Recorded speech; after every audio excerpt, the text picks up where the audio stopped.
주린이들의 멘탈 강화 방송 돈다방 미쓰리 11월 6일 일요일 방송 시작하겠습니다.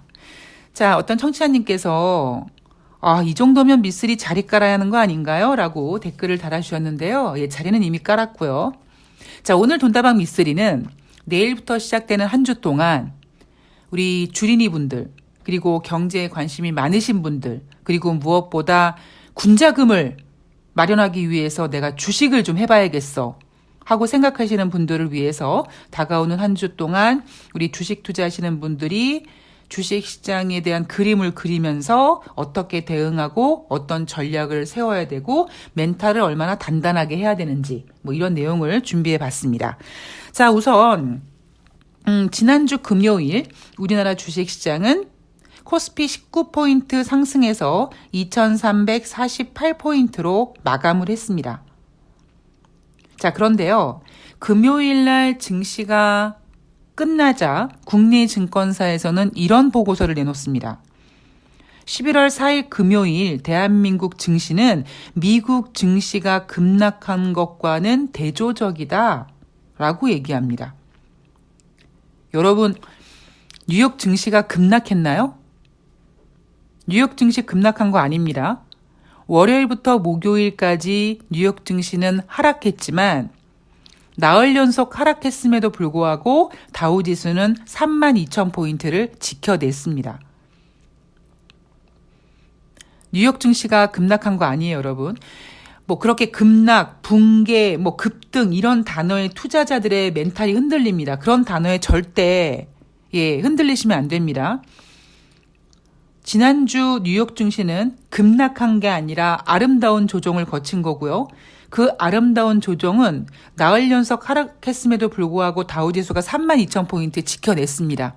그래서 미쓰리가 금요일 뉴욕 증시 다시 상승할 겁니다라고 이야기를 한 겁니다. 그런데 우리나라 애널리스트들은 우리나라 증시를 좀 뭔가 이렇게 좀 멋있게 포장하기 위해서 뉴욕 증시가 급락한 것과는 대조적으로 우리는 올랐다라고 얘기합니다. 그리고 이제서야 외국인이 유가시장에서 일주일 내내 매수 우위에 있다라는 얘기를 합니다.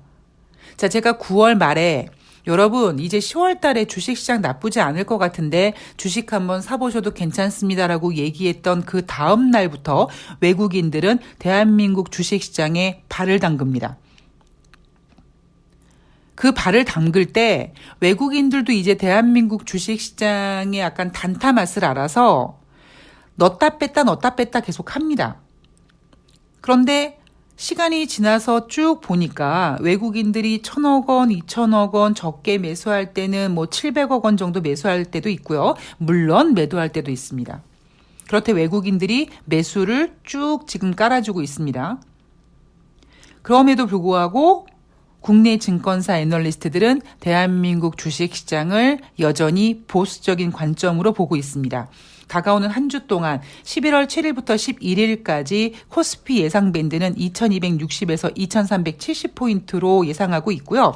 2400포인트 회복하기 쉽지 않아 보인다라고 얘기하고 있습니다. 그 이유로는 시장에 호재보다 악재가 더 많은 것 같다. 당분간 시장 변동성 확대가 커질 것 같다. 다시 조정 장세를 예상한다라고 했습니다. 그리고 투자자들의 시선이 FOMC 회의에서 각국의 정책 변화 대응으로 옮겨갈 것이다 라고 얘기했습니다. 글쎄요, 투자자들의 시선이 그쪽으로 옮겨갈까요? 무언가 투자자들의 시선을 어디엔가 맞추고 싶은 그 어떤 힘이 어딘가 스포트라이트를 비치지 않을까요? 자, 미국의 중간선거 결과 대외 정책에는 큰 변화가 발생하지 않을 것으로 전망하고 있습니다. 자, 이렇게 들어보면 국내 증권사 애널리스트들은 여전히 국내 증시를 상당히 보수적으로 보고 있습니다. 왜일까요? 바로 김진태 사태 때문입니다. 자, 증시 전략에 대해서는요. 지금 상황은 이제 앞으로의 상황은 9월달 FOMC 회의와 비슷한 상황이 될 것 같다라고 전망하고 있습니다. 자, 7월달, 8월달 증시가 베어마켓 랠리를 보인 다음에 9월달에 하락했다라고 예상하면서 그때와 똑같이 전개가 될 거다라고 얘기하고 있습니다. 자, 여러분, 제가 10월 달에 주식 시장이 좋습니다. 금요일 달에 증시가 미국 증시 올라갈 겁니다. 이렇게 맞춘 거. 이게 한 번 맞춘 게 아니에요, 여러분. 제가 뭐라고 말씀드렸냐면 7월 달 FOMC 회의가 끝난 다음에 뉴욕 증시가 올라갈 거다라고 했습니다. 꼭 올라갈 거라고 표현하진 않았습니다만 제가 그때 뭐라고 얘기했냐면 8월 달에 뉴욕 증시에서 FOMC 회의가 없다. 9월 달까지 한참 남았다. 그래서 8월 중순쯤 FOMC 회의가 이제 가시권으로 들어올 때 그때 다시 시장은 FOMC 금리 인상의 스트레스를 받을 거라고 얘기를 했습니다. 그게 제가 뭐라고 말씀드렸냐면 저 지평선 너머에서 FOMC가 걸어오는데 과연 저 FOMC가 과연 이마에 혹은 가슴에 75bp를 달고 올지 100bp를 달고 올지 모른다. 제가 그런 이야기를 해드렸죠. 그래서 제가 8월 달에 뭐라고 말씀드렸냐면 8월 중순부터 주식시장이 안 좋을 거라고 전망을 했습니다. 그리고 마찬가지로 그때 미쓰리의 예상은 정확했죠. 그런데 지금 그때도 여러분 증권사 애널리스트들을 못 맞췄습니다. 근데 지금은 그때 상황을 가지고 와서 이번에도 그런 일이 벌어질 거다라고 얘기를 합니다. 자, 뉴욕 증시로 넘어가 볼게요. 돈다방 미쓰리를 길게 들으시는 분들은 몇 년 동안 들으신 분들이 계시고요. 짧게 들으신 분들은 지금 몇 주 정도 들으신 분들이 계십니다. 근데 제가 어느 순간부터 여러분 뉴욕 증시는요. 전문가들이 뉴욕 증시에 대해서 조금씩 장밋빛 전망을 쓰고 있습니다라는 이야기를 하고 있습니다. 거기에 대한 근거로 2022년 1분기, 2분기, 3분기 모두 주식 수익률 마이너스였다. 인생이나 주식이나 한쪽 방향으로만 가는 게 없는 것처럼 최소 1년 동안 4분기가 있는데 1분기부터 3분기까지 마이너스였다면 최소한 4분기는 플러스 돼야 되지 않겠냐. 그래서 뉴욕 월가 전문가들은 10월 달, 11월 달, 12월 달 이렇게 반등을 예상하고 있다. 그래서 이런 10월 달에 미쓰리가 주식시장이 나쁘지 않을 거요라고 하는 이런 이야기에다가 월가의 전문가들은 더 나아가서 산타랠리까지 그림을 그리고 있는데 미쓰리는 솔직히 산타랠리까지는 잘 모르겠다라는 이야기를 해드렸습니다.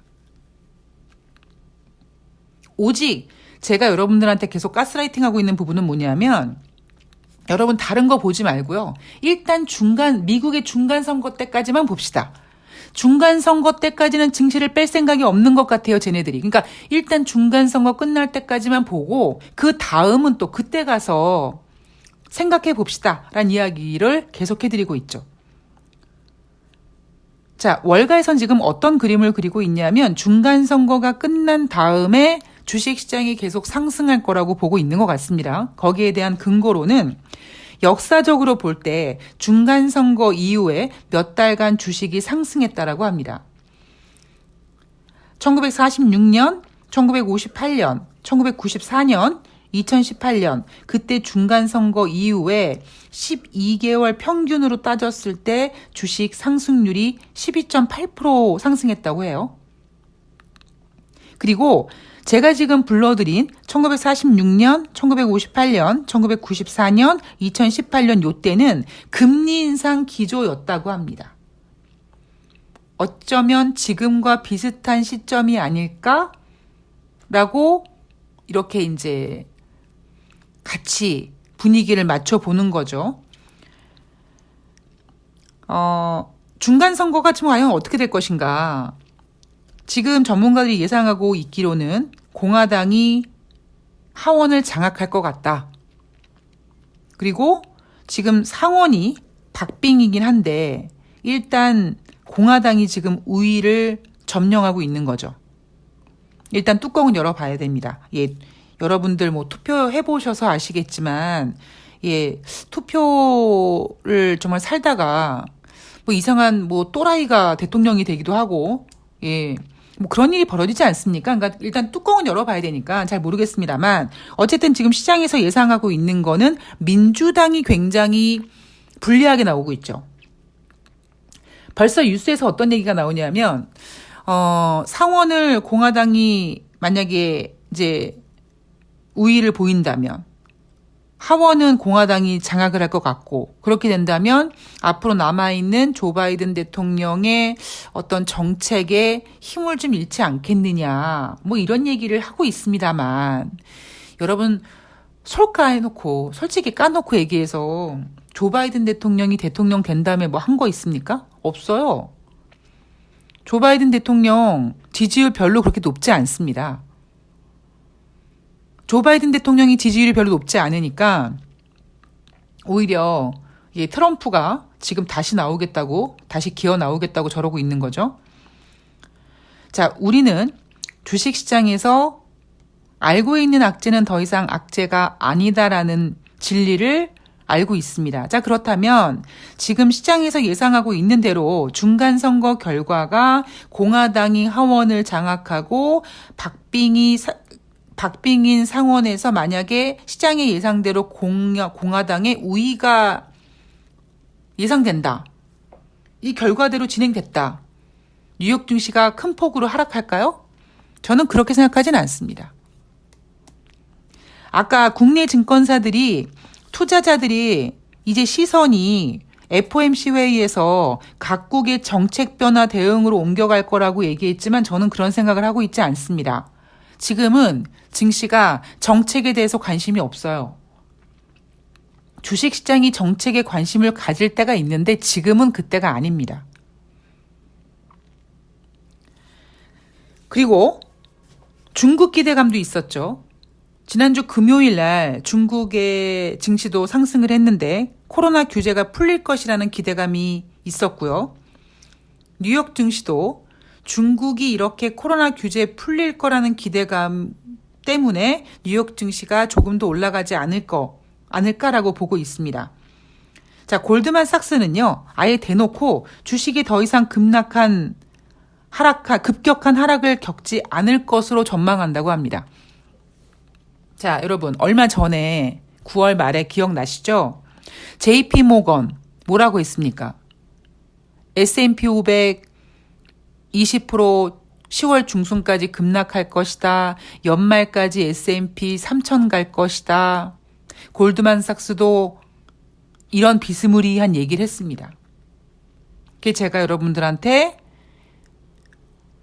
그들이 왜 이런 얘기를 할까요? 라고 얘기하면서 첫 번째는 지들도 몰라서 그런 얘기하는 거고 두 번째는 지들이 모르는데 지들도 더럽게 모르는데도 불구하고 그들이 앉아있는 일명 가방끈이 길다고 어떻게든지 그 자리에 앉아서 얘기하는 그 스피커가 작은 스피커가 아니기 때문에 그들의 어떤 그런 발언들이 시장에 공포감을 주죠.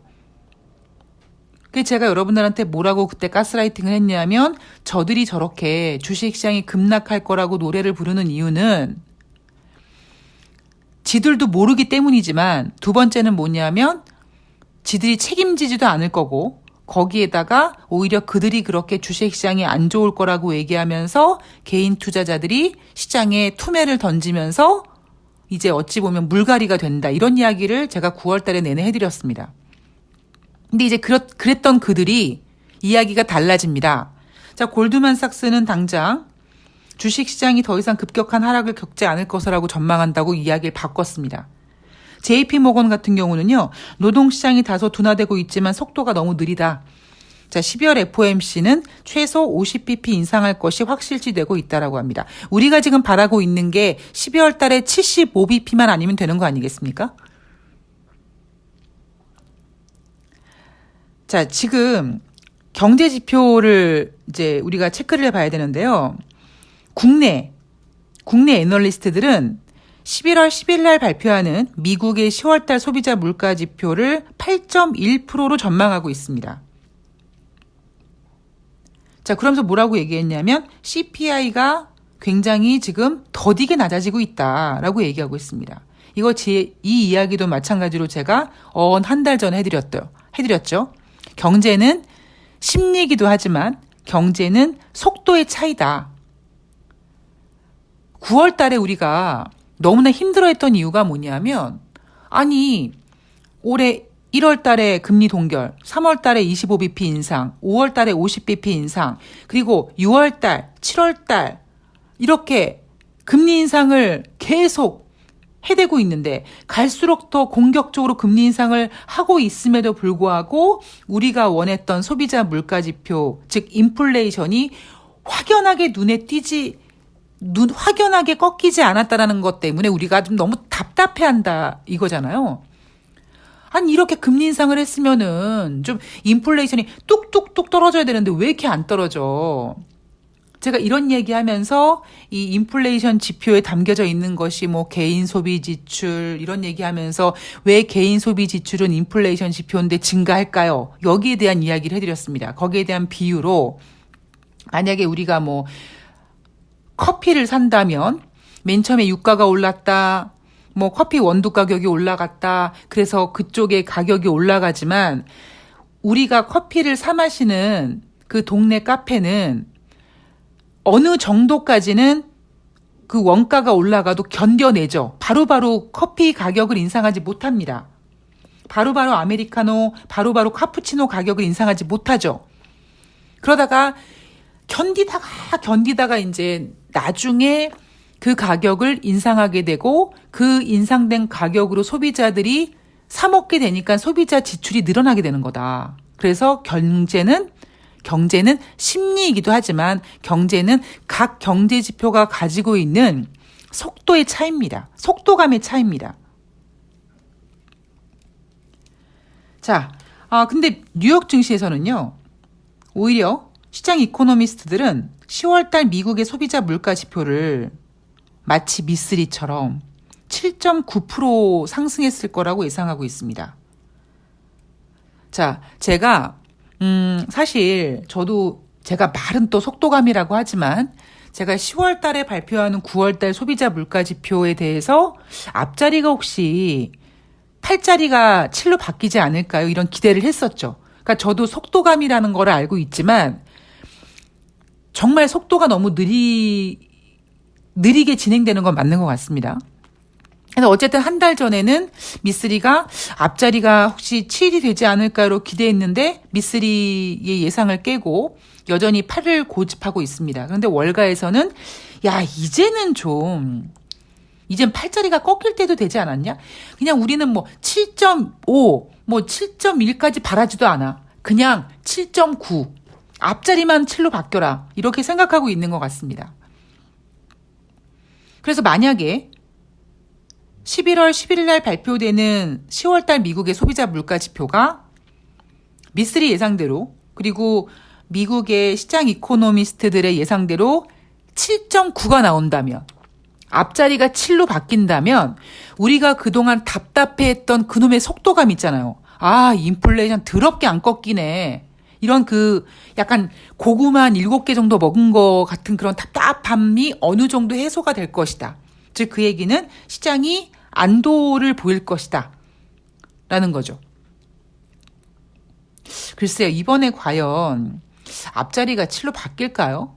만약에 앞자리가 7로 바뀌면은요. 이제 이대로 가면은 지난주 금요일 날 발표했던 미국의 10월 달 고용 지표 사실 냉정하게 좋지 않았지만 중간 선거 때문에 좋다고 포장해 놨습니다. 실업률이 0.2%가 올라갔음에도 불구하고 비농업자 고용자 지수가 전월 대비 부진했음에도 불구하고 고용지표 좋다고 쪼개고 있잖아요. 쟤네들 지금.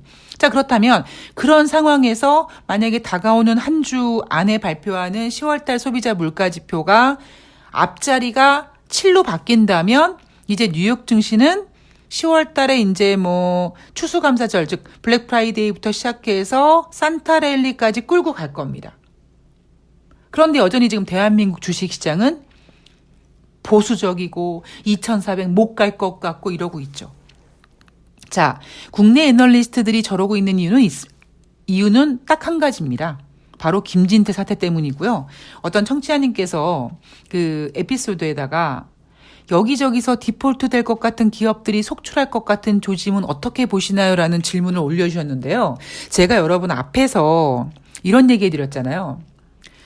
이미 저는 올해 1월 달에 돈다방 미쓰리 유튜브 들어가시면 제가 1월 25일인가요? 그 에피소드를 대문박에다가 꽉 박아놨습니다. 왜? 너무 중요한 방송이거든요. 대통령 선거는 3월 9일이었는데 저는 이미 1월 달 방송에서 윤석열 리스크를 얘기합니다. 그 누구도 증권바닥에서 윤석열 리스크, 대통령 선거에 대한 리스크를 하지 않았습니다. 근데 이미 저는 1월 달에 외국인들이 주식시장을 팔고 있는데요. 여러분 생각해 보세요. 1월 달에 연준에서 금리를 동결했어요. 제롬 파월 연준 의장이 인플레이션 일시적이라고 했습니다. 올해 1월 달에는요. 주식시장은 코로나19 백신 맞고 치료제 개발되고 이러면서 다시 경제가 재개되고 하늘길이 열리고 그래서 그 어느 때보다도 기대감이 높았을 때입니다. 근데 이미 저는 그때 대한민국 주식시장에서 외국인들이 주식을 팔고 있습니다.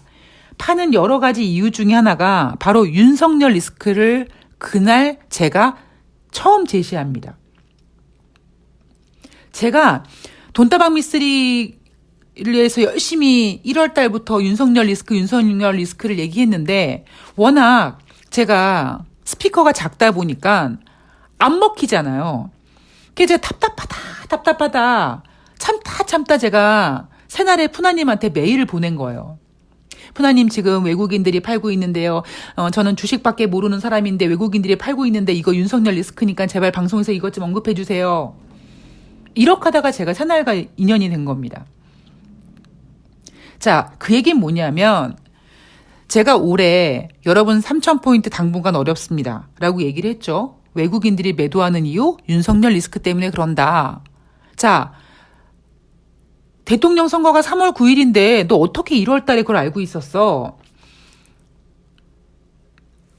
제3자들, 글로벌, 굵직한 돈을 움직이는 사람들의 눈으로 대한민국을 들여다보십시오, 여러분. 기울어진 운동장, 그리고 여론조사에서도 윤석열이 앞섰을 때입니다.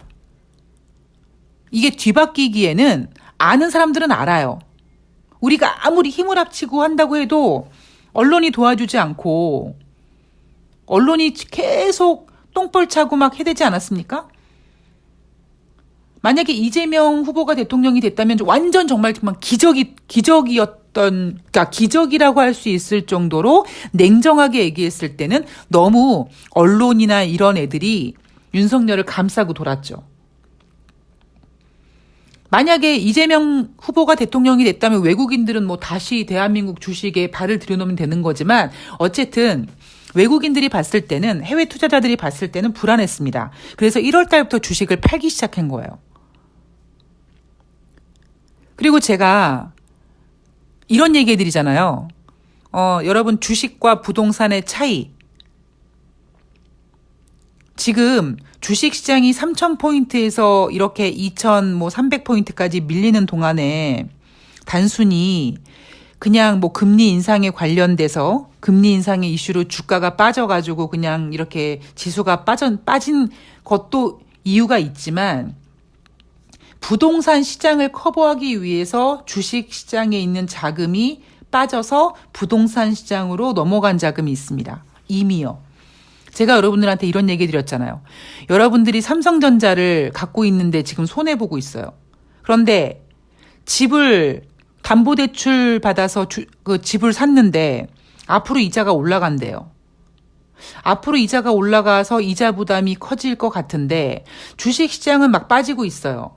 그럼 여러분들이 삼성전자 주식을 그냥 손해보고 팔아서 담보대출을 메꾸지 누가 집을 팔아서 삼성전자 물타기 하겠습니까? 그게 주식과 부동산의 차이라고요. 그래서 이미 지금 주식시장은 부동산 침체를 어느 정도 감당하고 있다니까요. 어디 여기저기서 막 디폴트 될 것 같은 기업들이 속출할 것 같아요? 디폴트 되겠죠. 그리고 냉정하게 디폴트 돼야 됩니다. 제가 앞에서도 금리 인상으로 더 이상 인플레이션이 잡히지 않으니까 제롬 파월 연준 의장이 자기가 시장에다가 공포감을 계속 어금니 꽉 깨물고 인플레이션 2%가 될 때까지 금리 인상하겠다고 계속 떠드니까 시장의 공포감 때문에 주식시장이 빠지니까 자산시장이 무너지잖아요. 우리가 상처가 있는데 곪고 있는데 겉에서 계속 새살만 살짝살짝 나면 그게 됩니까? 계속 겉에만 치료하면 됩니까? 안 되잖아요. 그 고름을 쥐어짜서 뽑아내야 되거든요. 그게 뭐 2008년도에는 리먼 사태가 빵 터졌다면 이번에는 제가 최근 들어서 뭐 2018년, 19년 그때부터 계속 여러분들한테 해드린 얘기가 뭐냐면 인류 역사상 한 번도 겪어보지 못했던 어마어마한 유동성이다. 이제 이 유동성은 우리가 컨트롤을 못하고 있고 우리가 지금 유동성에 끌려다니고 있을 지경이다라는 얘기를 해드리잖아요. 그러니까 어딘간 터질 겁니다. 그러면 지금 국내 증권사들은 뭐 하고 있어요? 무섭거든요. 터질 것 같거든. 그러니까 주식시장에 대해서 보수적으로밖에 볼 수 없습니다. 근데 재미있는 사실은요. 제가 앞에서 그런 얘기 해드렸죠. 이 주식시장의 어떤 리듬은 이렇게 뭐 자산시장이 꺼진 다음에 외국인들이 소리 소문 없이 주식시장을 쫙 사줘요. 주린이들 주식시장 무서워서 못 뛰어든다니까요. 기관들은 뛰어들긴 합니다만 걔네들도 만만치 않은 새가슴이니까 걔네들은 여차하면 우르르 빠져나가요. 그런데 외국인들은요. 제가 이런 얘기도 해드렸잖아요. 여러분 달러가 강세든 뭐 안 강세든 그냥 그러니까 외국인들은 판 깔면 깔아줄 거고요. 대신에 만약에 달러가 꺾였을 때 왜 외국인들이 안 사주지? 거기에 대해서 너무 속상해하지도 말란 얘기 하잖아요. 그 얘기는 뭐냐? 이제 달러 약세 강세와 외국인들의 대한민국 주식시장의 유입을 좀 분리시켜야 된다고요. 여러분 요즘에 달러 얘기가 나오지 않고 있고 뭐 어느 정도로 뭐 달러가 뭐 1,500원 갈 줄 알았는데 그 정도 안 가니까 다행이라고 하지만 여전히 여러분 지금 달러가 쌉니까? 아무리 고점보다 힘이 빠졌지만 여전히 달러는 1,410원을 기록하고 있어요. 1,410원인데도 외국인들이 주식을 사주고 있단 말이에요. 그런데 개인들은 주식을 못 사고 있습니다. 기관들은 여전히 무서워하고 있어요. 근데 제가 뭐라고 했냐면 여러분 이렇게 외국인들이 판을 깔면 그 다음에 누가 들어온다고 했습니까? 기관이 들어온다고 했죠? 기관이 탁 펀드 만들고 이제 상품 만들면서 기관이 이제 쫙 들어오고 그 다음에 이제 주식시장이 올라가면 그때 가서 이제 개인들이 막판에 들어온다라고 했잖아요. 지금 여러분 어떤 이야기가 돌고 있냐면 지금 개인 투자자들이 무서워서 주식시장에 뛰어들지 못하고 있습니다. 은행에다가 맡긴다. 글쎄요. 주식하던 분들이 은행이자 마음에 드시겠습니까? 마음에 안 들걸요? 주식 맛을 본 사람은요. 은행에 정기적금 열통 터져요. 간에 기별도 안 옵니다. 그러니까 그런 사람들을 위해서 일단 금리 인상 때문에 주식시장에서 발을 빼서 은행으로 넘겼는데 은행의 이자는 마음에 안 들고 지금 다시 주식시장에 뛰어들기는 겁나고 이런 그 투자자들을 위해서 기관이 무슨 짓을 하느냐 이렇게 뉴스 기사가 나오더라고요. 쉬는 것도 투자다라고 얘기하면서 파킹형 ETF에 주목하라. 시장을 관망하는 동안 이렇게 이제 기관들이 운영하는 그런 상품에 투자하라 이거죠. 뭐 ETF 옛날에 ELS도 있었고요. 그러니까 어느 정도 올라오면 이제 기관 투자자들이 은행 적금에 답답해하는 투자자들을 끌어모으기 위해서 금융상품을 만들어냅니다. 그런 금융상품을 만들면 그 투자자들이 가입한 그 자금이 누구한테 들어갑니까? 기관 투자자들한테 가는 거예요. 그럼 걔네들이 주식을 사줍니다. 그리고 이제 어느 정도 또 기관들이 쭉 그 펀드 가입해서 그 자금이 주식시장에 들어오면 돈의 힘으로 주식시장이 이렇게 올라가면 이제 그때 가서 머뭇거리던 개인 투자자들이 주식시장에 뛰어들고 그게 고점인 거죠. 이 랠리가 여러분 계속 되는 거예요. 그래서 제가 이제 여러분 개인들 이제 털리고 주린이들 털리고 이제 물갈이 되고 제가 그 얘기를 올해 계속 반복해서 해드리고 있잖아요.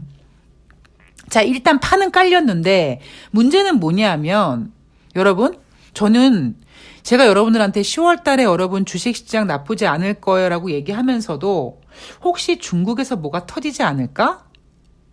이런 생각을 늘 합니다. 그 얘기는 제가 중국만 보겠습니까? 유럽은 안 그럴까요? 우리가 지금 제가 여러분 뉴욕 증시에서 중간 선거를 앞두고 얘네들이 지금 증시를 다운시키지, 그러니까 증시를 하락시키지 않게 하기 위해서 뉴욕 증시에서 경기 침체란 단어를 볼 수가 없다라고 얘기했잖아요. 여러분 뉴욕 증시에서 유럽 경제 안 좋다는 얘기 합니까? 안 나오거든요. 그런데 어디서 어느 구름에서 비가 올지 모릅니다. 어디서 천둥번개 칠지 몰라요. 그런데 웃긴 건 뭐냐면 일단 김진태 사태는 여러분 이게 지금 심리로 위축됐죠. 이게 분명히 도미노식으로 어느 순간에 이제 좀 영향을 끼칠 겁니다. 근데 짜잘한 디폴트는요. 주식시장에서 눈 하나 깜빡도 안 해요. 이미 주식시장은 다 알고 있다니까요. 그게 제가 뭐라고 했어요. 오히려 지금 이 상태로 가면 내년에 미쓰리는 주식으로 돈 벌 거라고요. 그런데 내년에 제가 부동산 좋다고 얘기합니까? 부동산 안 좋으니까 제가 내후년 되면 50인데 내후년에 제가 집 살 거라고 얘기하잖아요. 주식시장은 금리 인상 기조 때문에 이미 빠질 만큼 다 빠졌어요. 뭐 더 빠질 것 같이 얘기하면서 뭐 2천 깨진다 이런 얘기했을 때 제가 2천 안 깨진다고 추례장창 얘기하고 있잖아요. 왜? 3천에서 2,200 내려올 때까지 다 소화시켰거든.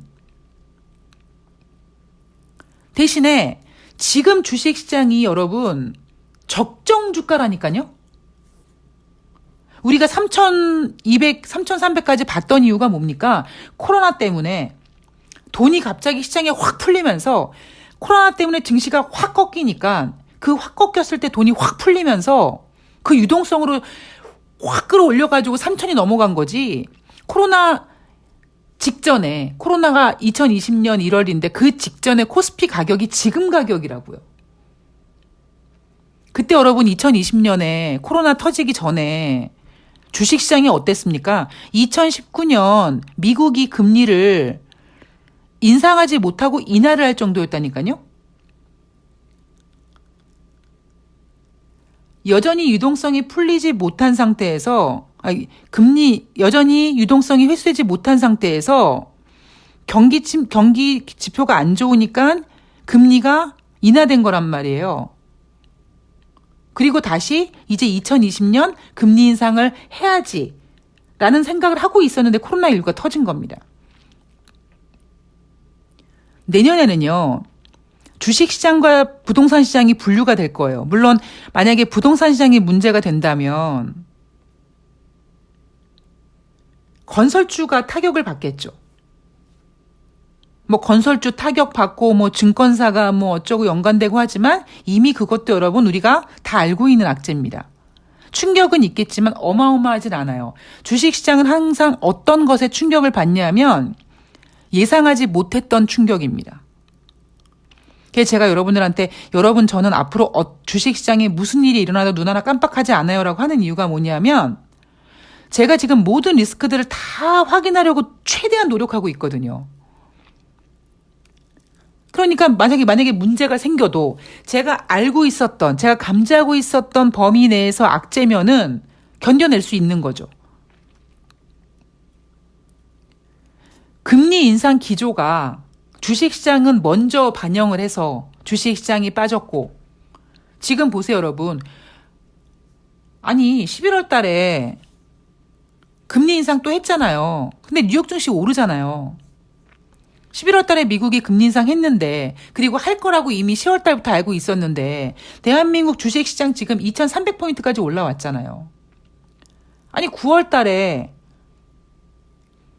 11월 달에 금리 인상도 하기 전에 뭐 2200 이렇게 갔던 애가 11월 달에 금리 인상할 거 뻔히 알면서도 불구하고 지금 2300까지 그때보다 주식시장이 좋아졌습니다. 주식시장은 지금 미리 금리 인상 이슈를 반영해서 꿀꺽 삼켜서 트림하고 똥까지 쌌다니까요. 근데 이제 뭐가 문제냐? 이 금리 기조.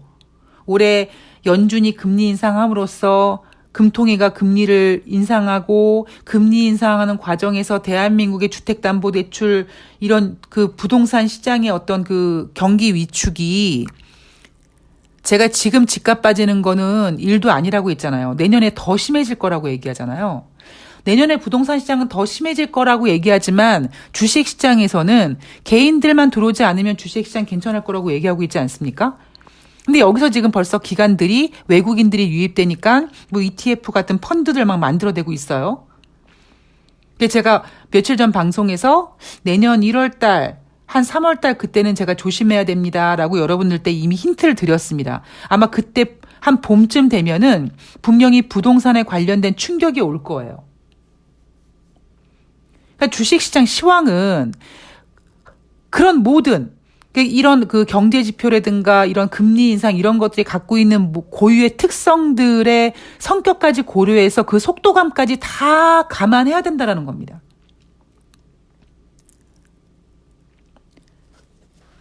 자, 다가오는 한 주 동안 국내 증권사는 2400 가기 어려울 거다라고 보고 있습니다. 예. 근데 저는 오히려 2400 갈 수 있을 거라고 보고 있습니다. 여기서 만약에 12월 10일 날 10월 달 미국의 소비자 물가 지표가 앞자리가 만약에 바뀐다면 미국 뉴욕 증시는 연말까지 산타랠리까지 고고를 할 거예요. 그러면 이제 국내 증권사 애널리스트들도 김진태 사태를 살짝 잊어버리고 산타랠리 얘기를 할 겁니다. 이제 그때 좀 조심해야 돼요. 그러니까 김진태 사태로 만들어질 어떤 그 후폭풍 그런 것들은 내년 초에 조심을 해야 되고요. 지금 일단 주식시장이 하다 올라왔는데 지금 판을 만드는 애들이 너무 서두르고 있기 때문에 제가 그래서 지금 주식시장 11월 달에 좋을 거다 나쁠 거다라고 얘기 못 해드리고 있잖아요. 그냥 전강 후약 정도. 이 전강 후약이란 얘기가 왜 나왔겠습니까? 분명히 11월 중순까지 예를 들면 다음 주까지만 하더라도 주식시장이 나쁘지 않고 코스피가 2400까지 가주면은요. 국내 증권사 애널리스트들 이 앞으로 시황이 확 바뀔 거예요. 그래서 오히려 그때 조심해야죠. 그리고 다시 말씀드리지만 지금 증권사들이 뭐 7월달, 8월달 랠리 이후에 9월달에 하락했다라고 마치 자기네가 맞춘 것처럼 얘기하지만 걔네들 못 맞췄어요. 제가 정확하게 7월 말부터 주식시장 올라가는 거 예상했고 그 주식시장 분위기는 8월 중순까지 갈 거라고 정확하게 맞췄습니다. 거기에 대한 근거가 뭐냐? 9월달 FOMC 회의가 이제 가시권으로 들어오는 즉 D-Day 30일 안으로 들어오게 되면 다시 주식시장은 FOMC 회의에 관심을 갖게 될 것이다 라고 얘기했죠. 시장은 여러분 제가 주식은 이과가 아니라 문과고 수학이 아니라 심리라고 얘기하잖아요. 여러분 주식시장을 아무리 숫자로 대입해서 해보십시오. 100날, 1000날 해보십시오. 10년, 20년 해보십시오. 절대 안 됩니다. 왜냐하면 주식은요. 사람이 만들었거든요. 그 사람이 만든 그 주식이라는 녀석에 인간의 욕망이 들어갔거든요. 그 인간의 욕망 안에 인간이 만들어 놓은 어마어마한 경제 지표와 어마어마한 이슈들이 막 뒤죽박죽 돼서 이게 숫자로는 표시가 안 돼요. 제가 옛날에 시스템 트레이닝을 만들려고 한번 해봤습니다. 근데 하다가 이거는 시스템으로 되는 게 아닌구나라고 제가 포기했습니다. 자, 다가오는 한 주. 지금 여러분 주식시장에 호재가 있는 건 아니에요. 그러나 악재에 너무 벌벌 떨 필요는 없습니다. 다시 말씀드리지만 돌다리는 두들겨보고 건너가고 마치 유리를 걷는 듯이 조심조심 그렇게 걸어갈 거예요. 불안하다고 투자를 안 한다. 그렇게 안 하고 있다가 기관들이 펀드 만들어가지고 거기 펀드 들고 나중에 아이고 지금은 사볼까? 그때가 고점이라고요. 자, 남은 하루, 휴일 동안, 여러분들도 각자 다음 주 뭐 일정 같은 거 잘 체크하시고요. 저는 내일 월요일, 새날에서 뵙도록 하겠습니다. 제가 지난주에, 새날 스튜디오를 옮겨가지고 제가, 고사 지내겠다고 돼지머리를 준비했는데, 지난주에 너무 분위기가 안 좋아서, 다음 주에 하자. 그래서 지금, 새날 그 대기실에 냉장고 위에 지금 보관되어 있는데, 내일 월요일 날, 돼지머리를 꺼낼 수 있으면, 돼지머리에 여러분 비는 거잖아요. 이렇게, 여러분들이 원하는 거, 뭘 원하는지, 말 안 해도 알 것 같은데, 하여튼, 내일 새날에서 많이, 빌어주셨으면 좋겠습니다. 저는 내일 새날 방송에서 뵐 거고요. 돈다방 미쓰리는 화요일 방송에서 다시 찾아뵙도록 하겠습니다. 고맙습니다.